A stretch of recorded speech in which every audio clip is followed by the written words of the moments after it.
The OnePlus 11 this year comes without a Pro model, so the vanilla has a tough job carrying the weight of two devices. After all, it has to convince older OnePlus 9 users, for example, and those using the Pro. And it appears that the company was able to splice the two versions into one.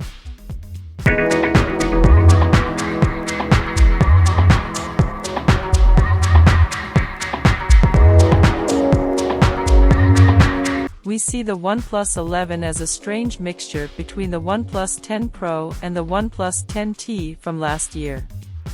Compared to the Pro, it has a couple of notable downgrades, but in the context of the 10T, it offers a substantial upgrade. For example, the OnePlus 11 is now equipped with a third-generation LTPO OLED display with support for Dolby Vision and a 120Hz refresh rate. It also bumps up the resolution to QHD+. Of course, the latest and greatest Snapdragon 8 Gen 2 is running all those pixels and is paired with up to 16 GB of RAM. The camera department gets a solid upgrade too, 2x telephoto camera with a big 32MP sensor, and the ultra-wide is now 48MP with support for autofocus. Moreover, the 11 is now featuring the Hasselblad color calibration, which wasn't present in the 10T from last year. Oh, and the alert slider is back. Wireless charging is off the menu this year, but we get 100W fast charging almost everywhere except in the US where it's 80W, which is nonetheless a welcome upgrade in both markets. It should fill up the battery from flat to full in just 25 minutes. Other standout features include advanced cooling hardware, Dolby Vision and Dolby Atmos Tune display and speakers, respectively.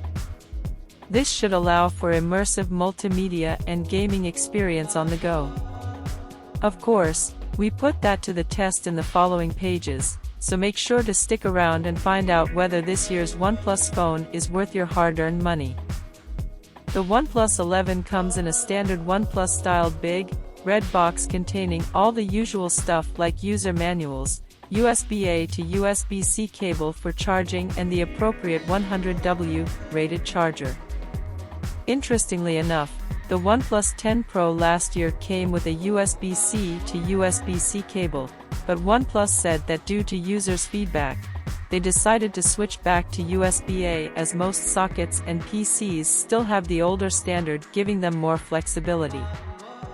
After years of uncertain releases, the OnePlus 11 seems to have a good chance of winning over many fans this year. It's a competitive upper-tier phone with little missing from its specs sheet. It has a cutting-edge LTPO 3 AMOLED panel, the latest hardware from Qualcomm, good overall camera experience in both day and night, long battery life, blazing fast charging, nice-sounding stereo speakers and great sustained performance. Sure, the OnePlus 11 isn't flagship level in some aspects, but it doesn't need to be. In the context of its pricing, it's a well-rounded phone with little to complain about.